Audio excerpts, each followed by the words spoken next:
¿Te imaginas llegar a una cena familiar y escuchar las palabras más crueles salidas de boca de tu propio nieto? No eres familia, me espetó Mateo con una frialdad que heló la habitación. Fue como si el suelo se abriese bajo mis pies. Nunca pensé que mi propia sangre podría traicionarme con tal indiferencia.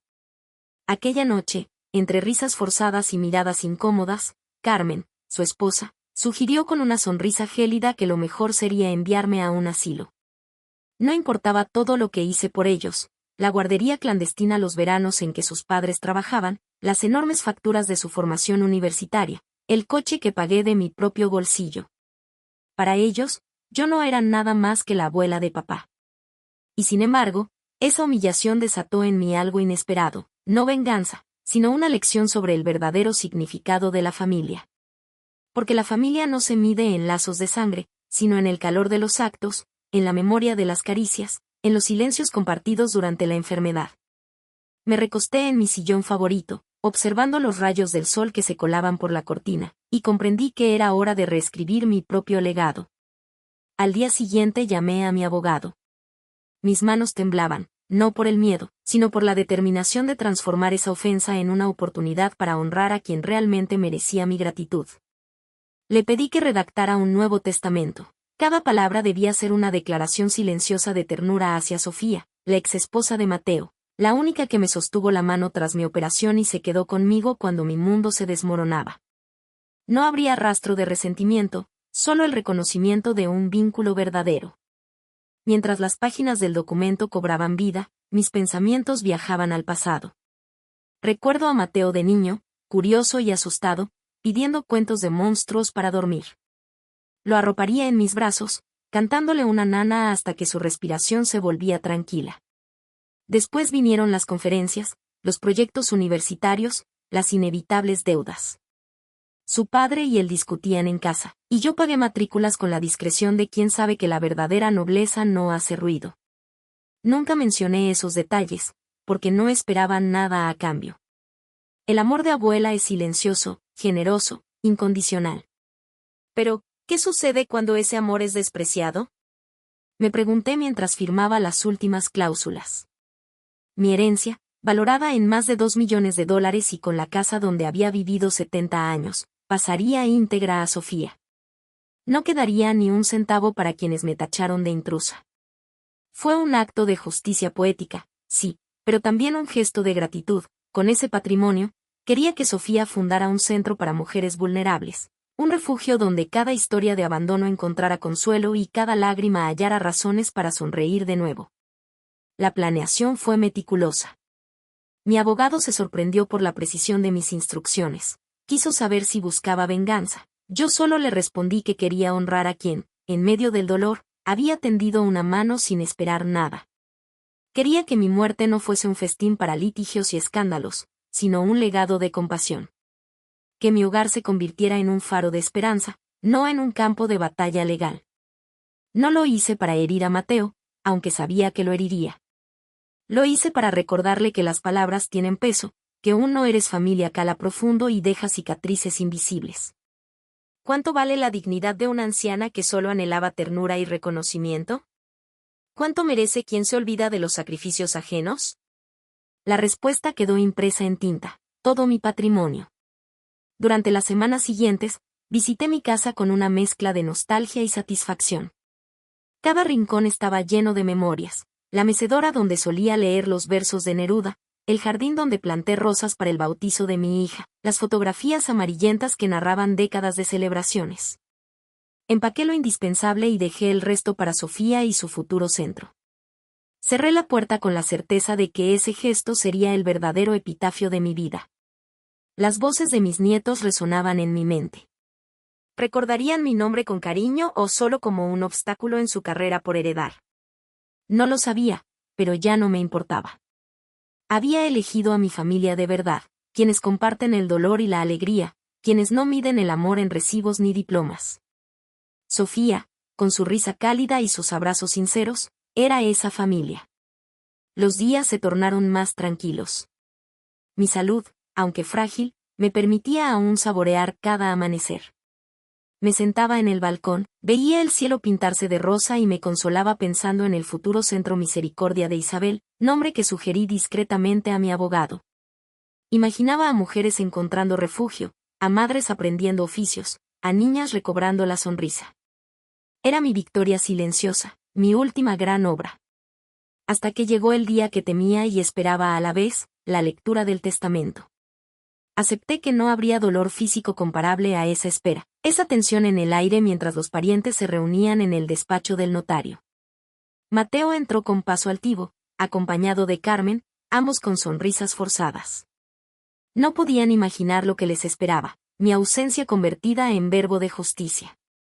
El notario pronunció mi nombre y, en un silencio solemne, empezó a desvelar mi última voluntad. Cada palabra resonaba en el salón, mi casa, mis cuentas bancarias, mis inversiones pasaban a Sofía.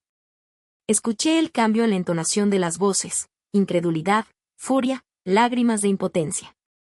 Carmen se llevó las manos al rostro, como si pudiera rasgar el aire y detener esas cláusulas. Mateo palideció, sus puños se cerraron, pero sus palabras se ahogaron en un mar de hechos irrefutables.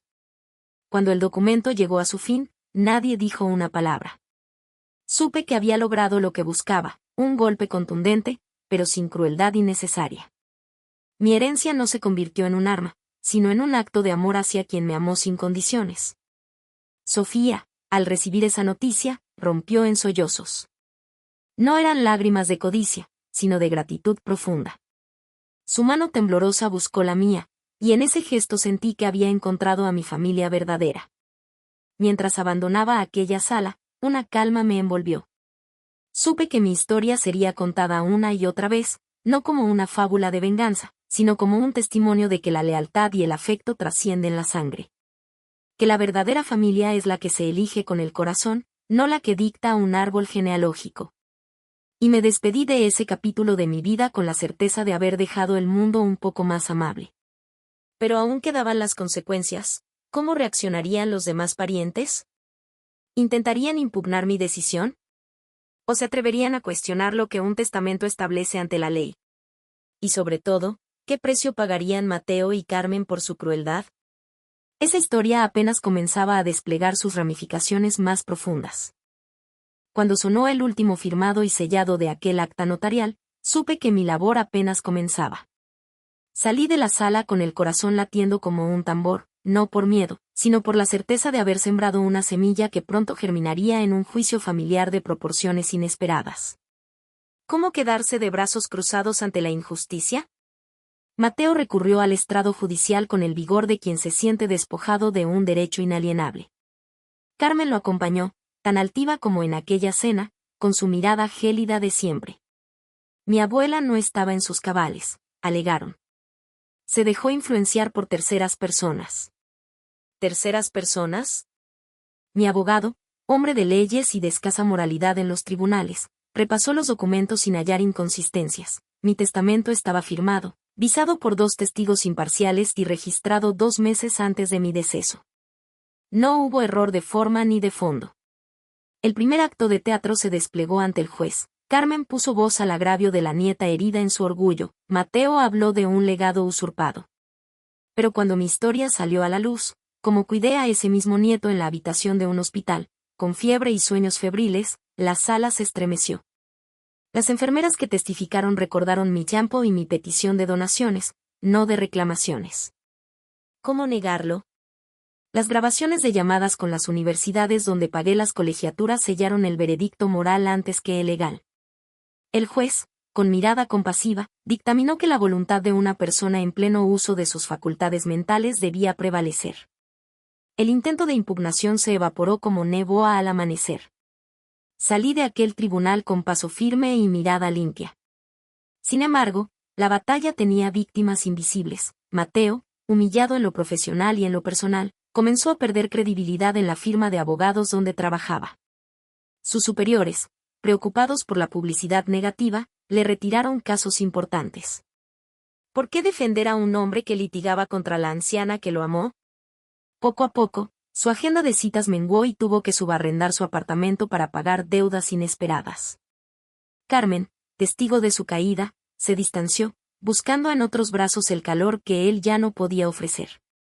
El orgullo de lazos rotos es letal cuando no hay fundamento que lo sostenga. Mientras tanto, Sofía recibía mi herencia con humildad y con un plan claro. En un solar cercano al centro de la ciudad, puso la primera piedra de lo que sería el refugio Misericordia de Isabel. Allí, mujeres que habían sufrido abandono, violencia o simplemente la soledad de una sociedad indiferente, encontraban habitaciones cálidas y servicios de reinserción laboral. Cada tablón que colocaba en las paredes llevaba grabado mi nombre en su memoria, pero jamás en placa visible. Preferí que la gratitud se sintiese en el corazón, no en letreros. Las paredes del refugio olían a esperanza y a café recién hecho. En el patio, se escuchaba el bullicio de niñas aprendiendo a leer, con la misma emoción que un nieto al descubrir el mundo. Desde allí, los ecos de mi decisión siguieron rebotando en la vida de quienes me habían considerado un estorbo. Mateo, prisionero de su propio resentimiento, intentó una última carta, la opinión pública. Pagó a un columnista para que escribiera sobre la supuesta influencia indebida de Sofía sobre mis últimos meses. Sin embargo, la verdad tiene peso y se impone sobre la difamación. La misma enfermera que cuidó mi convalecencia escribió una réplica, describiendo mi lucidez y mi voluntad inquebrantable. Las redes sociales se dividieron, pero la mayoría reconoció la injusticia que sufrí y celebró la victoria de Sofía sobre la mezquindad. En medio de esa tormenta, me permití observar todo desde la distancia que da la memoria. Me di cuenta de que mi mayor legado no era el dinero, sino las historias que generé, historias de mujeres que encontraron refugio, de un nieto que perdió privilegios por su arrogancia y de una exesposa que demostró ser más familia que la propia sangre.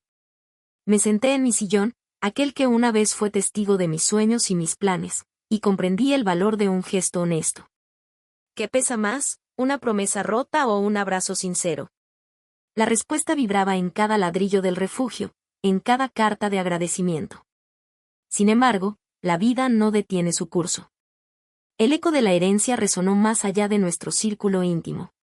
Abogados de otras herencias cuestionadas vieron en mi historia un precedente. Si una persona puede redirigir su patrimonio a un tercio ajeno a la sangre, ¿qué impediría redimir viejas rencillas? ¿Era mi historia un llamado a la venganza o a la justicia restaurativa? Esa pregunta rondó en foros académicos, en blogs de derecho sucesorio y en tertulias de café, desdibujando la línea entre justicia y resentimiento. Fue entonces cuando concebí un proyecto de pensamiento, ¿y si cada testamento fuese una oportunidad para reparar injusticias pasadas en lugar de perpetuar privilegios? Imaginé un método que llamé herencia con propósito, un conjunto de pautas para quienes, al redactar su última voluntad, sepan que cada decisión puede sanar heridas familiares y sociales. Un testamento con propósito incluye una reflexión sobre vínculos emocionales, una consulta a las verdaderas cuidadoras y la opción de destinar recursos a causas que trasciendan el núcleo familiar. No todo debe ir al linaje directo, parte puede sembrarse en comunidades necesitadas. Y, mientras bosquejaba esas ideas, sentí la voz de la narración interna alzarse. ¿Qué sentido tiene atesorar riquezas si solo alimentan el ego de los desagradecidos? Esa pregunta, lanzada al viento, resonó en la conciencia de quien me escuchara. Así, convertí mi experiencia personal en la base de un modelo filosófico práctico, la herencia como herramienta de transformación social. No era un llamado a quemar testamentos, sino a pensarlos con el corazón despierto. De regreso en el Centro Misericordia de Isabel, las mujeres aprendían oficios, recibían apoyo psicológico y encontraban una red de apoyo. Allí, en las paredes, colgaban retratos de mujeres que, gracias a aquel gesto, habían recuperado su autonomía. Una de ellas, Marta, me envió una carta: gracias a ti, encontré mi voz de nuevo. Ese mensaje fue mi paga más valiosa, más allá de cualquier cifra en un balance. En sus palabras vivía mi esperanza, que mis actos resonaran en futuros actos de bondad. Y en medio de todo, surgió una última interrogante. ¿Qué habría sido de mí si en lugar de reservarme al silencio hubiera alzado la voz ante Mateo y Carmen en aquella cena? Tal vez habría evitado la herida inicial, pero nunca habría descubierto la fuerza de mi testamento. A veces, el silencio no es resignación, sino el espacio donde germina la decisión más justa. Quise compartir esta reflexión con mis bisnietos, para que entendieran que la herencia no es solo un derecho, sino una responsabilidad. Para que supieran que, en cada uno de nosotros, reside la capacidad de transformar el dolor en esperanza. Porque, al fin y al cabo, la familia se construye con actos de amor, no con apellidos. Y mientras el sol se ponía, pintando el cielo de naranjas y malvas, recordé las últimas palabras que susurré a mi esposo en el lecho de la enfermedad: que mi historia inspire más de lo que mi cuerpo pueda sostener. Fue el epílogo perfecto, una invitación a la reflexión y al compromiso. Ahora, solo me quedaba un último gesto: mirar al horizonte, tomar aire y, con el corazón ligero, despedirme de este capítulo, sabiendo que lo mejor aún estaba por escribirse. Suscríbete.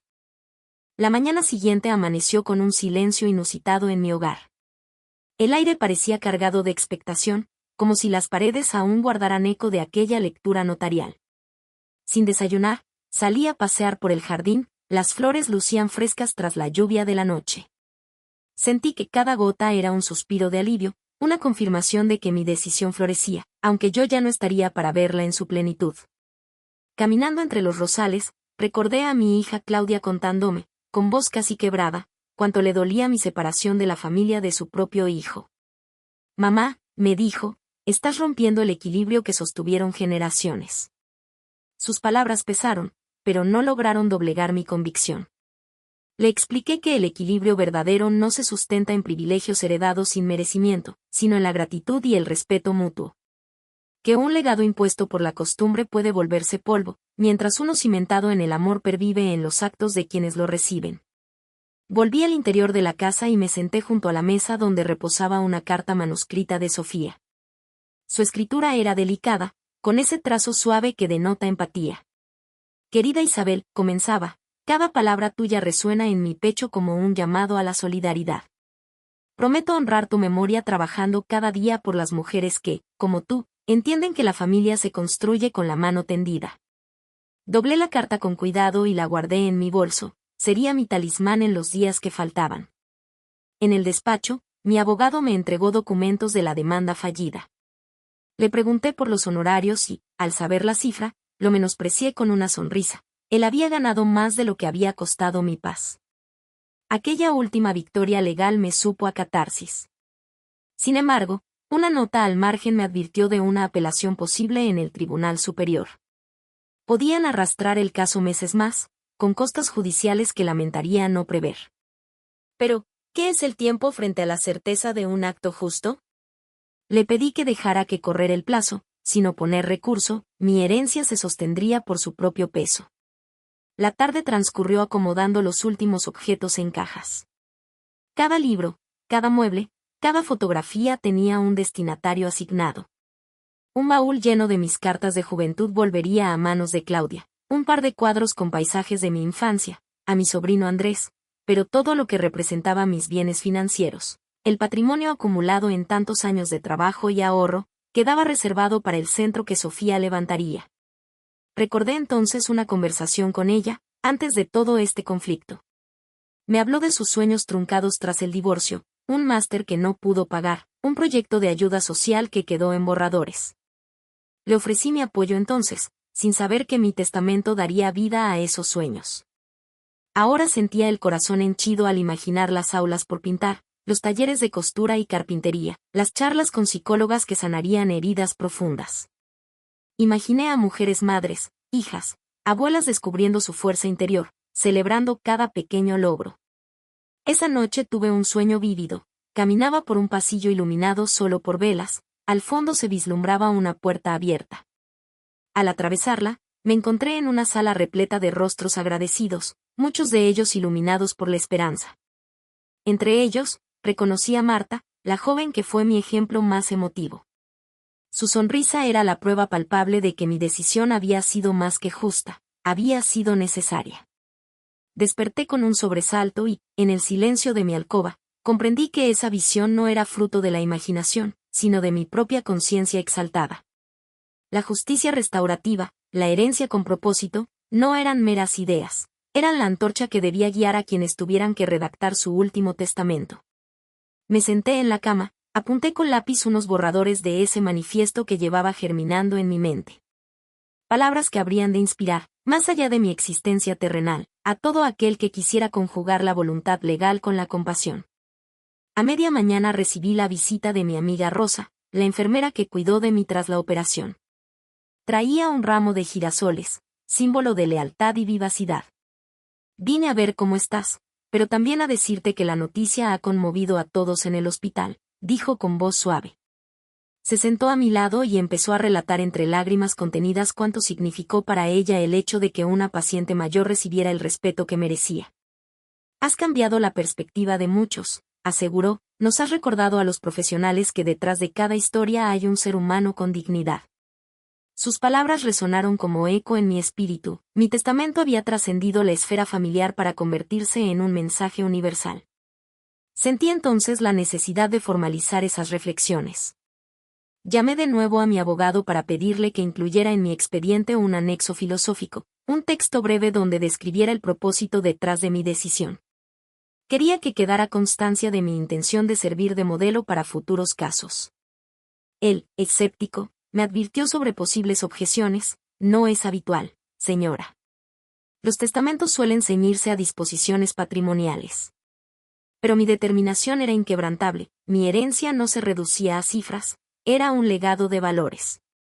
Pasaron los días y, a medida que mi salud fluctuaba, mis ideas cobraban más fuerza. Escribí varios capítulos del Manifiesto de Herencia con propósito, la introducción explicaba el concepto, el siguiente, la reflexión sobre vínculos emocionales, luego, la guía para identificar a quienes efectivamente sostuvieron al testador, el cuarto, la propuesta de destinación parcial a causas sociales, y, finalmente, un modelo de cláusulas que legisladores y notarios podrían adoptar como referencia. Cada tema arrancaba de mi experiencia personal, intercalando anécdotas de mi vida y de la transformación de Sofía. De pronto, llegó una llamada que no esperaba, era mi nieto Mateo. Su voz sonaba distinta, menos arrogante. Me pidió disculpas, aunque con torpeza. Abuela, lamento mis palabras. Fue un error. Te pido perdón. No replicó, pero sentí un atisbo de remordimiento. Le respondí con calma, Mateo, el perdón no borra lo dicho, pero el arrepentimiento verdadero puede abrir una puerta a la reconciliación. Solo te pido que, si quieres honrar mi memoria, ayudes a quienes lo necesitan. Colgó sin pronunciar más. No sé si cumplirá mi solicitud, pero me reconfortó que al menos comprendiera el dolor que causó. Esa tarde visité el terreno donde se alzaría el refugio. Caminé por la parcela aún vacía, con el viento meciéndome el cabello. Imaginé los cimientos, las paredes, los muebles, y en cada espacio proyecté el sonido de risas, los pasos de mujeres valientes dando el primer paso hacia su nueva vida. Vi el logotipo que diseñé en un papel, una paloma estilizada abrazando un corazón.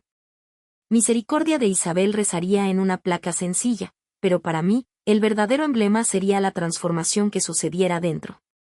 Al regresar a mi casa, sentí una oleada de gratitud. Había comenzado todo esto desde la herida más profunda, desde un desprecio que amenazó mi dignidad. Sin embargo, ese desencuentro se convirtió en el motor de una renovación personal y social. Cada página del manifiesto, cada azulejo del refugio, cada testimonio de mujeres agradecidas era la mejor respuesta a quienes me dijeron que no era familia. La noche se acercaba y yo me acomodé en mi sillón.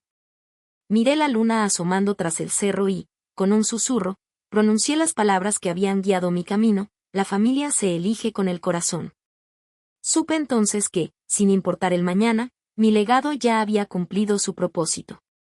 Una herencia de amor, de justicia y de esperanza estaba en marcha. Suscríbete. Al alba del día siguiente me desperté con la determinación firme de avanzar en mi proyecto de herencia con propósito. El despacho de mi casa, antes ordenado, ahora rebosaba de notas, borradores y esquemas. Tomé una hoja donde había esbozado el tercer capítulo del manifiesto, identificar a los verdaderos cuidadores. Mientras releía mis propias palabras, noté el imborrable matiz de mis vivencias. Cada línea evocaba a Sofía acompañándome en la habitación tras la operación, a Rosa vigilando mis constantes, a Claudia sosteniendo mi mano en momentos de duda. Me pregunté si alguien, al leerlo, se atrevería a mirar con ojos nuevos los vínculos que los unen en la vida cotidiana. Sin embargo, no todo transcurría en un silencio amable. Ese mismo mediodía recibí un correo electrónico de un periodista interesado en mi historia. Su tono oscilaba entre la curiosidad por el conflicto familiar y el asombro ante el refugio que emergía del dolor. Me propuso una entrevista. Quiero que sus palabras lleguen a más personas, escribió. Dudé durante unos segundos. Exponer mi testamento en prensa podría avivar más el rencor de los que quedaron fuera de la herencia. Pero comprendí que mi mensaje debía trascender. La herencia con propósito no era un capricho personal, sino un modelo a difundir. Acepté. La entrevista se realizó por videollamada. Frente a la cámara, al principio sentí el peso de las miradas anónimas del otro lado de la pantalla. Pero al narrar cómo aquel desprecio de mi nieto se convirtió en chispa de cambio, mi voz encontró cabeza y corazón. Hablé de mi dolor y de mi convicción de que un testamento puede sanar más que saldar cuentas. El periodista, con ojos brillantes, me escuchó atentamente y luego preguntó, ¿teme que su familia biológica la considere una traidora? Respondí con serenidad, solo traiciono la injusticia. Mi lealtad reside donde florece el cariño auténtico. Aquella frase fue destacada como epígrafe y compartida en redes sociales junto a mi retrato sonriente. La repercusión no se hizo esperar. En pocos días, foros de herencias y grupos de abogados sucesorios debatían el alcance de mis cláusulas. Algunos aplaudían el gesto, otros lo veían con recelo, temerosos de precedentes que desestabilizaran el orden tradicional. Incluso recibí mensajes de jueces y notarios solicitando permiso para reproducir fragmentos de mi texto en seminarios. Fue entonces cuando entendí que mi relato se había convertido en faro para muchos que habían sufrido sentimientos de abandono o ingratitud. Entretanto, continué avanzando en el refugio. La excavadora abrió la tierra y los cimientos del edificio comenzaron a cobrar forma. Cada piedra colocada era una afirmación: la injusticia no es destino. La solidaridad puede edificarse con manos valientes. En mis visitas al solar, supervisaba detalles, la rampa de acceso para sillas de ruedas, los despachos que servirían de consultorio, y conversaba con las futuras beneficiarias. Sus historias me conmovían: mujeres separadas de sus hijos, jóvenes expulsadas de sus hogares, ancianas sin pensión. Les contaba mi propia historia, enseñándoles que de una herida puede brotar la esperanza. Un día, mientras revisaba un borrador de la sección cláusulas modelo para un testamento con propósito, recibí una llamada inesperada de Mateo. Su voz sonaba tensa. Me explicó que, tras ver la repercusión mediática, había perdido el impulso para apelar. Abuela, he comprendido que mi ambición me cegó, confesó. Le respondí con cautela: las lecciones no se aprenden con palabras bonitas, sino con actos de reparación. Si realmente quieres enmendar tu error, ofrece tu tiempo y tu esfuerzo al refugio. Allí te demostrarás digno de tu palabra. Casi pude sentir sus dudas: ¿acudir a un refugio de mujeres? Sin embargo, no supe si aceptó. El timbre de la llamada sonó vacío, y la línea se cortó. Aquella tarde, mientras el sol declinaba, me senté frente al manuscrito de mi 5º capítulo, destinar parte de la herencia a causas sociales. Reflexioné sobre el peso de la palabra parte. No exigía donar la totalidad, sino reservar un porcentaje con criterios definidos. Imaginé un testador con varios hijos, quizás desconectados de su historia, que al leer ese capítulo siente el impulso de incluir un anexo benéfico. El mero acto de pensar en ellas, las futuras emprendedoras, las madres que retomarán estudios, llenó de luz mi corazón. Tarde en la noche, el refugio recibió su primera donación extraoficial. Era un paquete con útiles escolares, firmado por un donante anónimo que citaba mis palabras: la familia se elige con el corazón. Sentí que ese gesto confirmaba mi visión: el legado verdadero no se mide en billetes, sino en la capacidad de inspirar a otros. Dejé el paquete al cuidado de Sofía, quien me llamó emocionada. Es un comienzo precioso, me dijo. Cada niña que eduquemos será un testimonio de tu sabiduría. Sonreí, sabiendo que ese fue mi mejor capítulo hasta ahora. Pero, como en toda gran obra, el clímax debía acercarse. En el 6º y último capítulo bosquejaré el epílogo: el testamento no como fin, sino como puente hacia un futuro con más empatía. Planeo cerrar con un desafío al lector: ¿cómo escribirías tu última voluntad si supieras que no existe límite para la compasión? Confío en que esas palabras provoquen una revolución silenciosa, mucho más poderosa que cualquier legado monetario. Mientras tanto, me preparo para el tramo final de mi viaje. Cada día me siento más ligera, como si mis pasos fueran impulsados no por la carne, sino por las historias que ya laten bajo los muros de misericordia de Isabel. También miro hacia atrás y descubro que la ofensa de Mateo fue solo el catalizador. La verdadera chispa reside en la decisión de transformar el dolor en servicio. Y aunque la distancia que me separa de la conclusión de mi vida sea corta, mi proyecto se expande sin fronteras. El tiempo dicta su propio compás, pero yo he elegido bailar al ritmo de la bondad y la justicia restaurativa. Pronto, con el último fragmento de mi manuscrito, cerraré este ciclo y tendré lista la brújula para quienes se enfrenten al acto de legar sus bienes.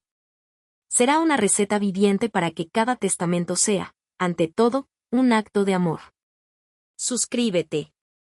La mañana siguiente comenzó con una llamada inesperada de Sofía. Me invitaba a una reunión con las primeras beneficiarias del refugio. Acepté sin titubear. Al llegar, vi a un grupo de mujeres sentadas en semicírculo, sus rostros mixtos de curiosidad y esperanza. Me recibieron con un aplauso tímido, como si esperaran una promesa que superara mis palabras.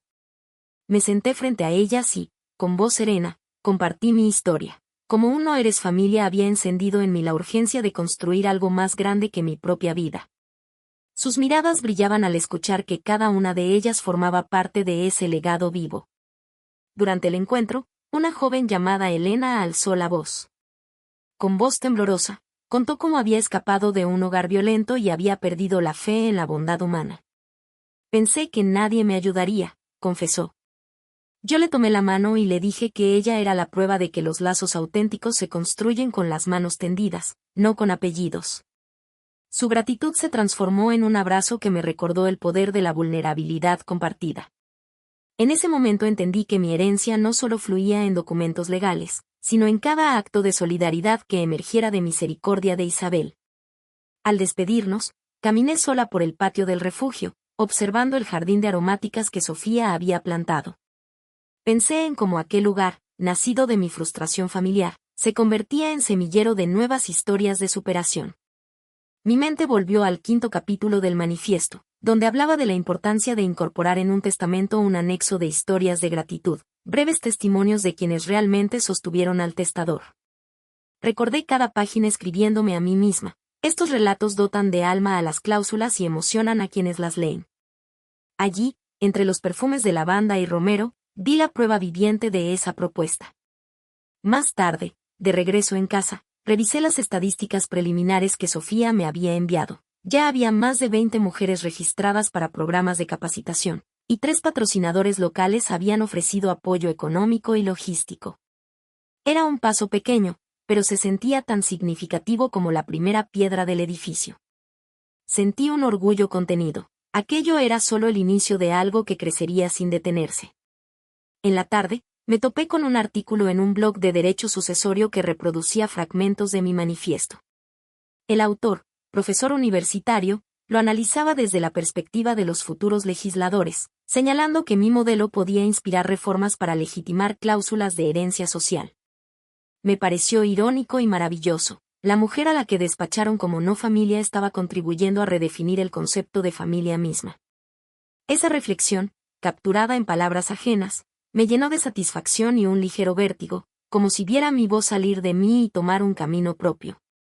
Esa noche me preparé para un evento en línea, un webinar sobre herencia con propósito, al que se habían inscrito decenas de personas de distintos países de habla hispana. Cuando la pantalla se iluminó con rostros de Argentina, México, Colombia, España, comprendí la dimensión global que había adquirido mi idea.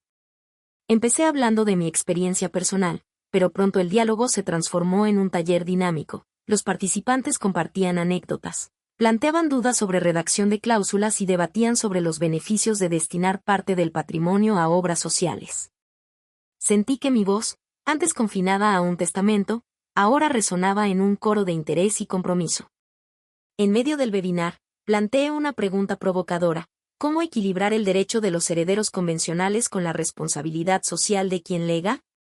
Surgieron múltiples respuestas: un porcentaje fijo para causas benéficas, la creación de fundaciones filiales, la cláusula de educación y salud para transmitir valores, incluso la sugerencia de una mediación familiar previa a la redacción. Tomé nota mental de cada idea, imaginando un apéndice al manifiesto que incluyera casos prácticos y ejemplos reales. La interacción palpable me confirmó que mi proyecto trascendía mis propias expectativas. Al cerrar la sesión, me inundó un cansancio dulce. Apagué la cámara y me senté en silencio, sintiendo como mi vida y mi obra se entrelazaban en un mismo tejido. Recordé a mi nieto Mateo. Tal vez, en este instante, alguien le contaba mi historia en otro uso horario. ¿Reflexionaría él sobre su propia responsabilidad como familiar y profesional? No lo sabía, pero comprendí que el cambio que buscaba no dependía de una sola persona, sino de un movimiento colectivo. Los días siguientes transcurrieron en un ritmo febril. Revisé los borradores del 6º capítulo, pulí el epílogo y coordiné con mi abogado la traducción de algunos fragmentos para un posible envío a una editorial. Pero, en medio de esa vorágine, mi salud se tornó más frágil. Una tos persistente me obligó a guardar reposo y me recordó la delicadeza de la vida. Al recostarme, pensé en el telón que se acercaba, el cierre de mi historia personal. Quise regalármelo con un final digno, lleno de gratitud y de una llamada poderosa a la acción. Así, en las horas de descanso, fui escribiendo las últimas líneas de mi testamento literario, un mensaje final dirigido a quienes, al leerlo, sintieran la urgencia de replantear su propia herencia. Les hablaba de la oportunidad de transformar el dolor en proyectos solidarios, de honrar a los cuidadores ocultos y de sembrar en su nombre un legado que perdurara en corazones, no solo en balances. Cerré el texto con una pregunta retórica: cuando llegue tu hora, ¿qué historia querrás contarle al mundo? Esas palabras resonaron en mi mente como el broche de oro de todo un recorrido. El día de la presentación oficial del manifiesto y del diseño definitivo del refugio coincidió con un amanecer brillante. A pesar de mi tos, quise acudir a la pequeña ceremonia en el terreno. Allí, entre mesas decoradas con girasoles y pancartas con los principios de herencia con propósito, di unas palabras de despedida. Agradecí a quienes tradujeron mis ideas en acciones concretas y animé a cada oyente a mirarse al espejo del testamento con valentía. Vi a Sofía, a Rosa, a Elena y a otras mujeres aplaudiendo, y su entusiasmo fue mi combustión final. Mientras la brisa mecía las cintas de inauguración, supe que mi obra ya no dependía de mí.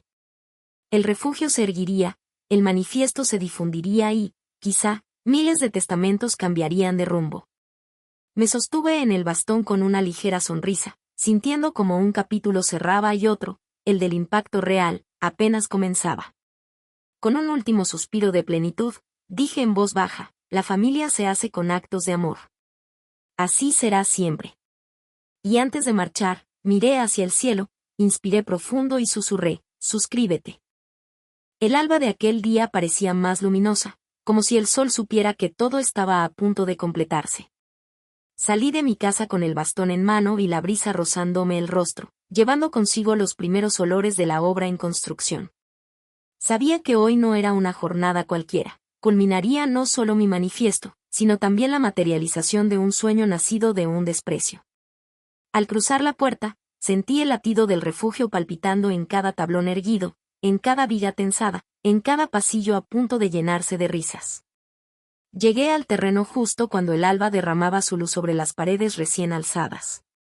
Sofía me esperaba con un ramo de girasoles, idénticos a los que Rosa me llevó hace semanas. Sus ojos reflejaban gratitud y orgullo. Nos abrazamos sin palabras, nuestros silencios hablaban más que cualquier discurso. Juntas cruzamos la entrada provisional y entramos en lo que pronto sería el vestíbulo de misericordia de Isabel. El eco de nuestras pisadas resonaba como un preludio al canto de quienes habitarían ese lugar. Allí, sobre una mesa improvisada, yacía el manuscrito final de mi manifiesto. La cubierta, de un suave papel marfil, exhibía el título en relieve: Herencia con propósito, una guía para legar con el corazón. Tomé el libro entre mis manos con reverencia. Cada página llevaba un fragmento de mi vida y, a la vez, ofrecía un mapa para la transformación de todo aquel que decidiera escribir su última voluntad. En esos momentos comprendí que mi testamento literario había alcanzado su forma más pura. No era solo instrucción legal, sino inspiración viva.